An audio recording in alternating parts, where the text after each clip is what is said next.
Welcome to the podcast Change Leaders, sponsored by the Jack, Joseph, and Morton Mandel School of Applied Social Sciences. Our guest this week is Margaret Kennedy. Upon receiving a BA from James Madison University, Margaret worked in child protection and community mental health in rural Virginia.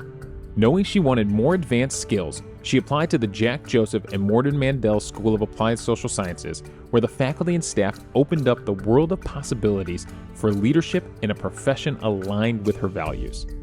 From the start, Margaret knew her brand would always be social work leader, and she is forever grateful to MSAS for making her career possible.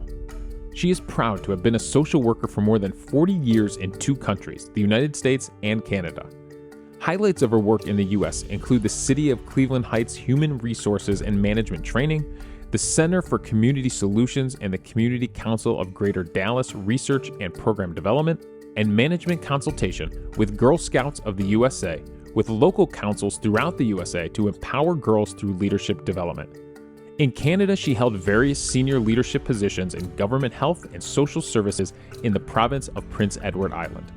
Margaret has been formally recognized throughout her career as the recipient of several awards, including MSAS's Outstanding Teacher of the Year, MSAS's Student Association Recognition Award, CASW Distinguished Service Award, and the MSAS Hall of Achievement.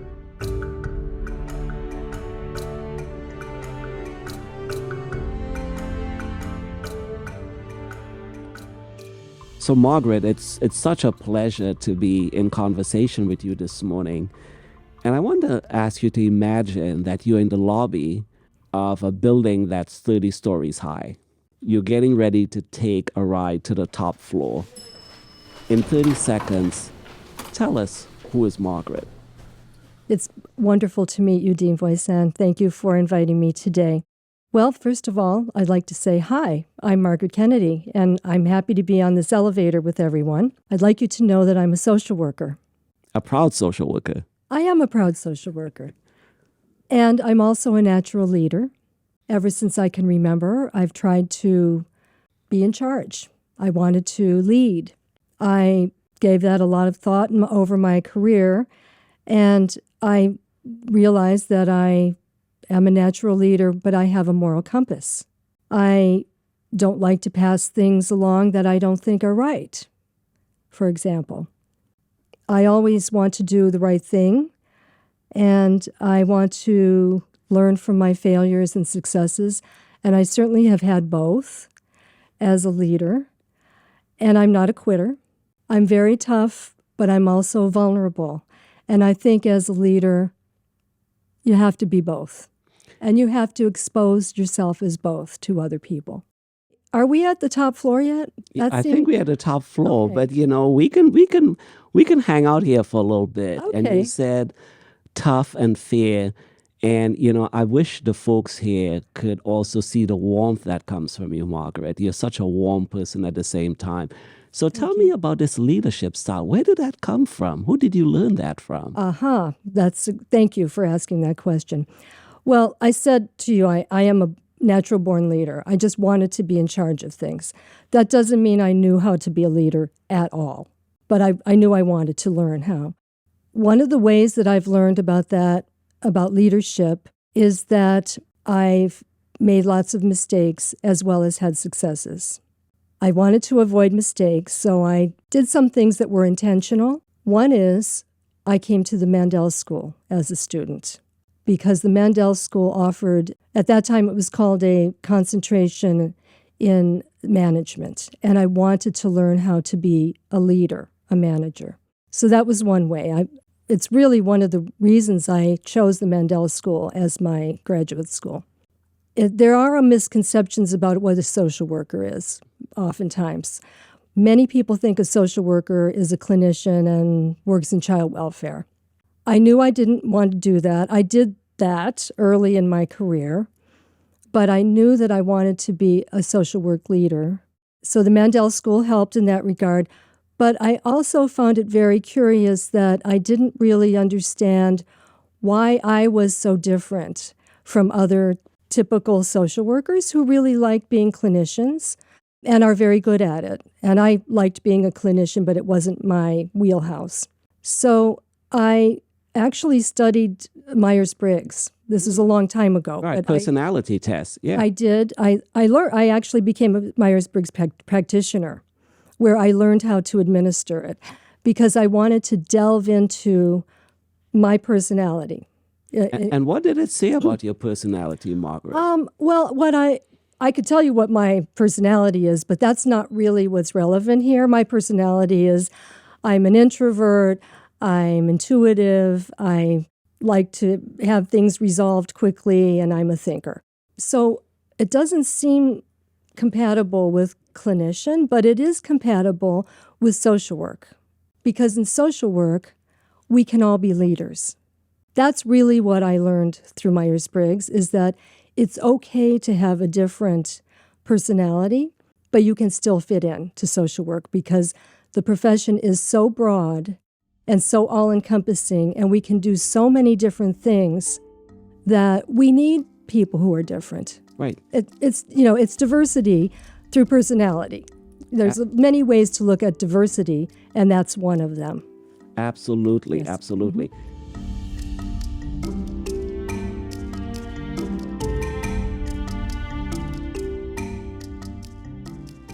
I'm going to go back to the top a little bit around this leadership piece. I'm sort of curious, did you observe your parents modeling leadership?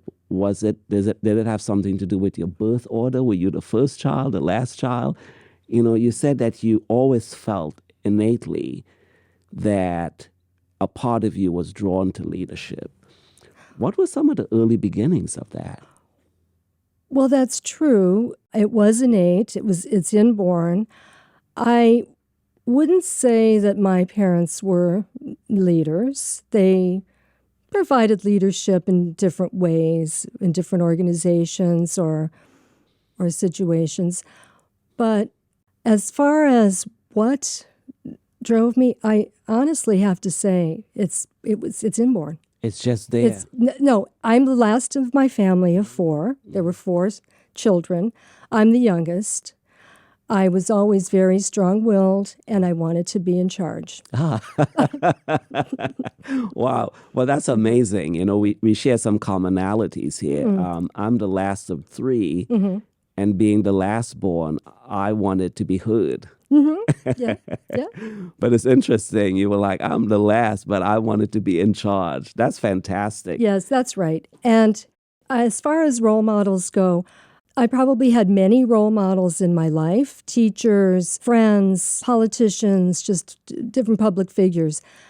But it really is something inside of me. So I had to find the right fit for myself in terms of my life and in terms of my career, and social work was it. I knew I could do many different things in social work as a leader, and I have done.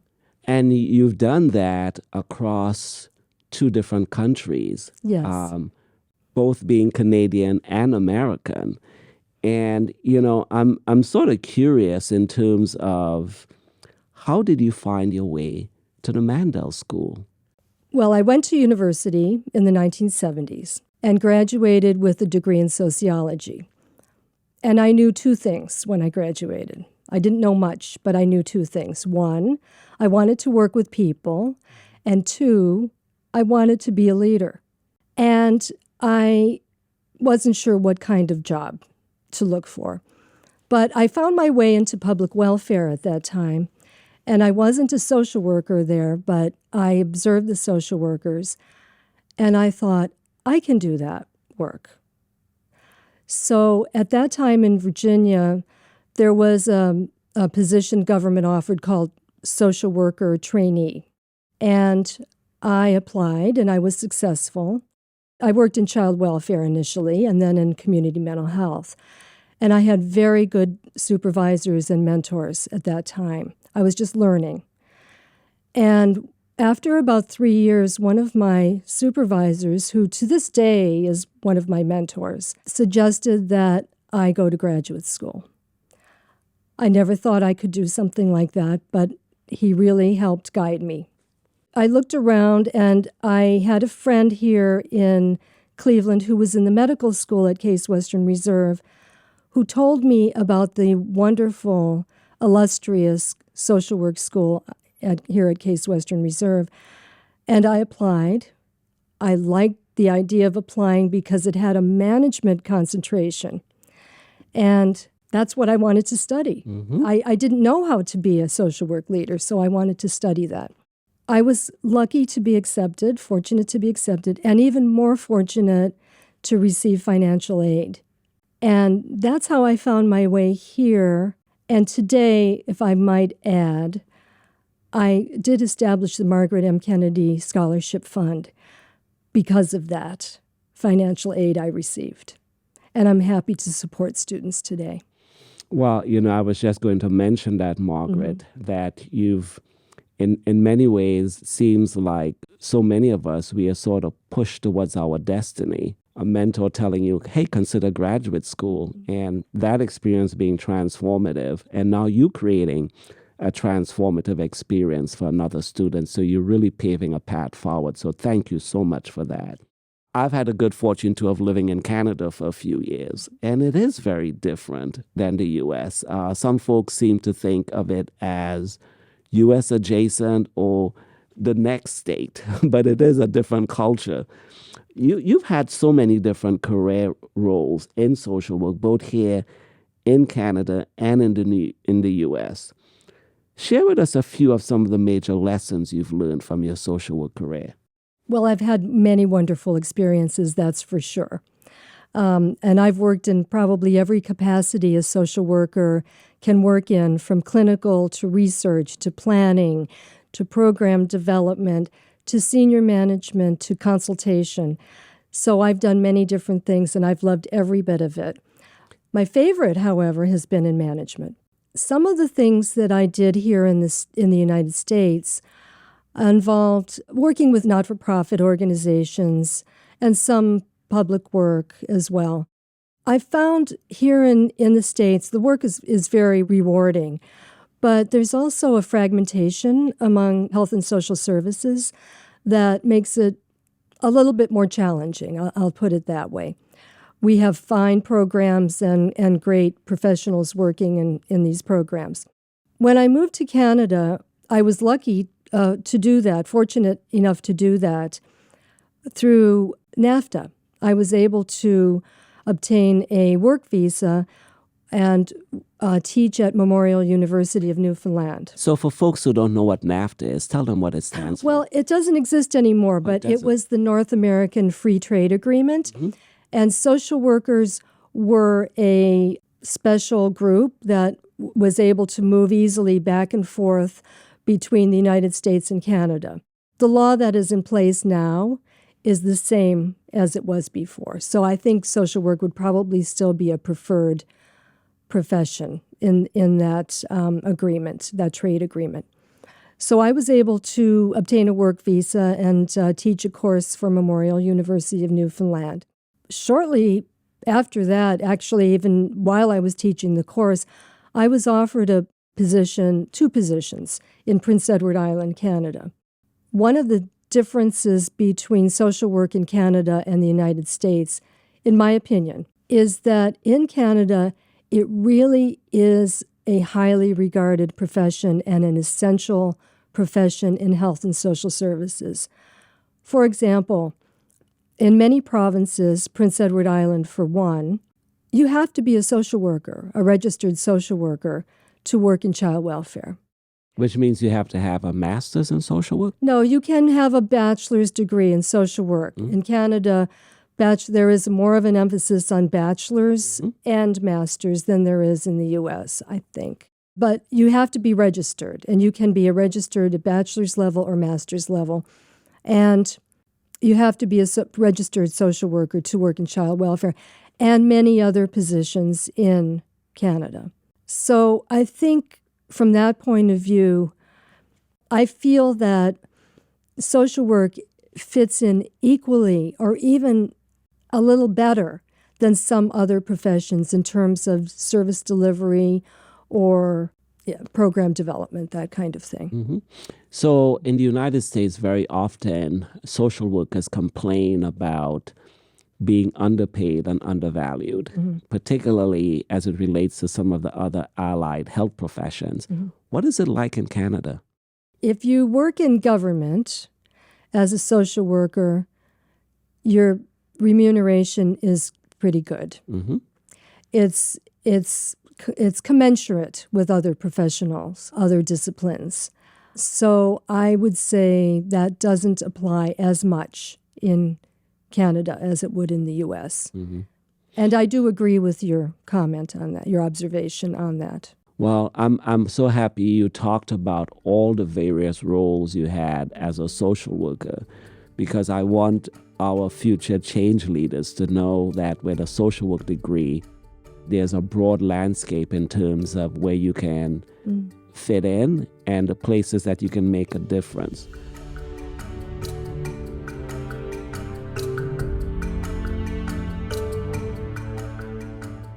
So you talked earlier about having a very leadership style that is focused on thinking, on doing, and resolving issues, fixing problems.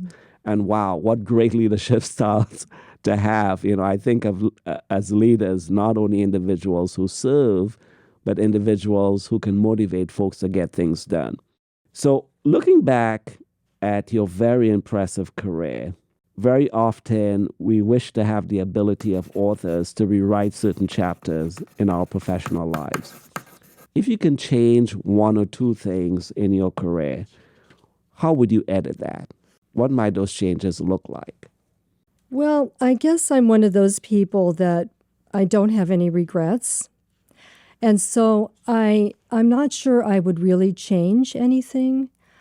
I certainly have learned more about myself in terms of what I'm good at, what I like to do, what's rewarding to me in having the different roles I had. But I don't think I would change anything. That doesn't mean my career has been perfect. I've learned from it. And I don't think I would change anything. So it sounds like you feel that things were purposeful, and more so purposeful because you took learning lessons along the way. You were able to make meaning out of every circumstance, whether it was successful or difficult or challenging. I think that's a wonderful way to look at not only at careers, but also at life. What are some of the challenges you experienced in your career, maybe at different points, and how did you overcome some of those challenges? I have several things that I would like to share about challenges in my career, as a leader in particular. One of the challenges that I found being at a high level in government, working for government, and this would be in Canada, but it could apply anywhere, is political interference. Wow, we have a lot of that going on now in the U.S. Yes, and in Canada and many countries, and probably no around doubt. the world as well, yes. Yeah, I would think so. So we live in a political environment, and in health and social services, we're often held to the whims of politicians because of what their constituents want, because of what's popular, but not necessarily what's best practice. So in my experience, I have experienced that, where I've been directed to set up programs that really don't follow best practice, or that cost too much, or to dismantle programs that are really doing a good job. That is difficult. And so how did I deal with that? Well, as a leader, I would say you have to speak truth to power. So it was my obligation as a social worker and as a social work leader to explain to politicians or to my supervisors, whoever I needed to, the rationale for what I thought and why their decision was a wrong decision. Beyond that, I may not have had the authority to do much else. However, speaking truth to power can often have its own consequences. Oh, yes. And I've experienced that as well. Yeah, it goes back that all free speech is not free. That's correct. And I've experienced that. But I had to do that. As a leader, as a social worker, I have to do that. And integrity, you mentioned Yes. part of your leadership style is leading with integrity. Yes. So that's one option, is to speak truth to power and live with consequences. Another option, if the situation is not that bad, not too bad, then you might be able to live with it and try to make changes gradually. So sometimes it requires patience in doing the right thing and in getting the right thing done. So there isn't just one answer to it. You have to look at the full scope of the situation and see what is the best way to approach it. Right. So that's been a challenge, yeah. Yeah, well, I think important lessons, right? Sometimes we remind ourselves that change is slow, and sometimes you continue working from the inside because one or two political or leadership positions can change, and then the pendulum can swing in a totally different direction, right? The importance of patience. And I've experienced that too. Wow. Nicely. Wow. Another challenge that I've had and that all leaders will have is that really bad things can happen under your leadership. And here I'll give an example of a terrible situation, of a suicide of a client, for example. And I'm not going to offer specifics of the detail, but that is a situation that when a client under the care of your organization dies by suicide, it's devastating. And it's devastating to the family, to the staff, to the community. And in situations like that, people tend to look for someone to blame. And the leader is often selected for that role because it's under your leadership that this happened. So it's important to focus on what happened, but you do your best and share what information you can, which isn't always possible, and support the staff and the community as much as possible. Wow, well, that's such I think, a sober reminder. Part of leadership is when there's success, you share it with everyone. When there are failures as a leader, you take the responsibility. That can happen. Yes. And it does happen. It does happen. Yeah, the buck stops with the leader.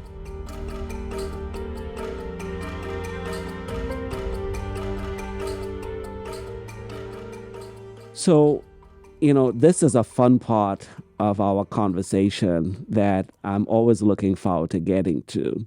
I'd like you to imagine, Margaret, that you could invite 3 guests to a dinner table. And these are folks who can be either currently living with us or they may have passed on. Who would you invite to the dinner table and why?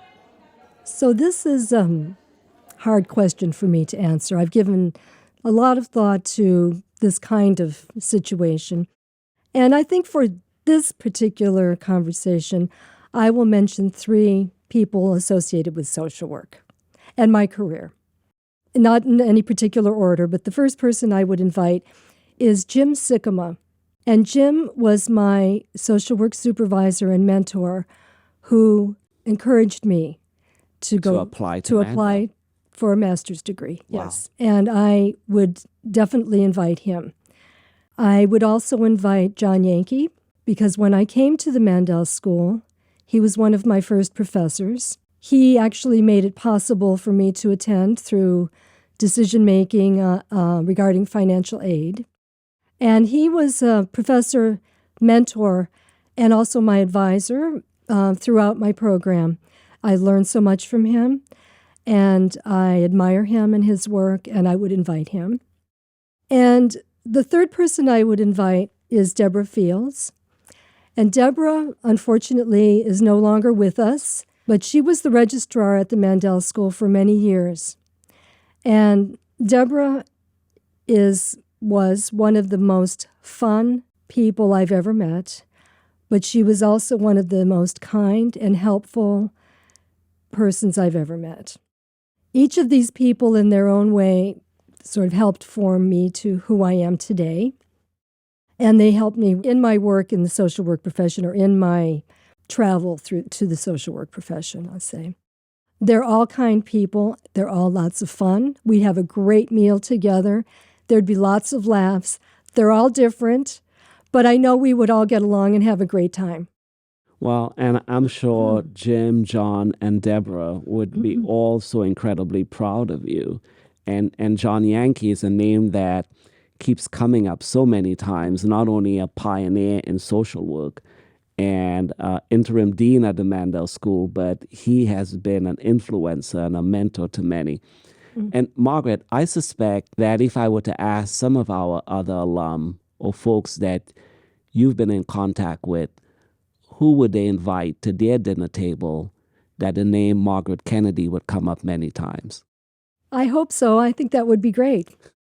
So, looking over your life and your many diverse experiences, and these experiences continue to evolve, what are two things you know for sure? One thing I know for sure is that in leadership, the laws of attraction apply. Say a little bit more about that, Yeah. the laws of attraction and leadership. The laws of attraction mean like attracts like. And as a leader, I think that it's essential to maintain a positive energy and a positive approach at all times, because that energy attracts other positive energy. And in my experience, nothing kills the spirit more than negative energy. So that's one thing I know absolutely for sure. Another thing I know for sure is that in social work, we deal with some of the most difficult things people can imagine. I sometimes tell people, I'm a social worker and I deal with things you don't even want to know about. That's true. And so I know that social workers deal with some of the worst things imaginable, but the profession is fundamentally optimistic. And why is that? The reason for that is we know the world can be a better place. We've done it, we've seen it happen, and we know it can happen. And we also know the strength of the human spirit, that if you give folks support, that we all have the ability to grow and to change and to become something even better than who we are today. Exactly. Yeah. Let me ask one last question, Margaret. What do you see as a social work leader? What does it mean to be a social work leader? I will answer that. One of the things I want to say first is how much I admire the Mandel School for publishing the core competencies, because one of them is social work leader. And that means that every person who's a social worker is a leader. So if you're a clinician, you are a leader because it is your role to help the client you're working with. And that may require intervention not only with the client, but with the system, with other disciplines, with other organizations. So to me, it's essential that all social workers understand they are leaders in the context they're working in. And I know when I was at the Mandel School as a student, leadership was important and the core competencies were not articulated in writing, but somehow they were there throughout the curriculum and in the attitude of and approach of the faculty. So I think that having that in writing is wonderful for all students coming into the program and going through it and graduating to understand that they are leaders. And it's so important for social workers to understand that. We stand out as a profession because we're not discipline-centered. We don't focus only on ourselves. We are natural leaders for any kind of effort because we bring people together. And I'm not trying to denigrate in any way any other profession because I value all professions. But in other professions, they will tend to look at what they do, period. In social work, we look at what everybody does and bring people together to provide a result that takes everybody's best work into account. Well, that's such a sophisticated articulation of leadership, Margaret, in terms of leaders extends beyond your title. It's about bringing people together, recognizing the strength in individuals, and more importantly, serving. Leaders serve. Really a different model than a sort of corporate interpretation of leadership. Yeah. Beautiful. Yeah. Beautiful. Well, Margaret, it has been a pleasure spending these minutes with you, and your warmth your strength, your leadership comes across so vividly during this conversation. So thank you. You're welcome, and it's been my pleasure.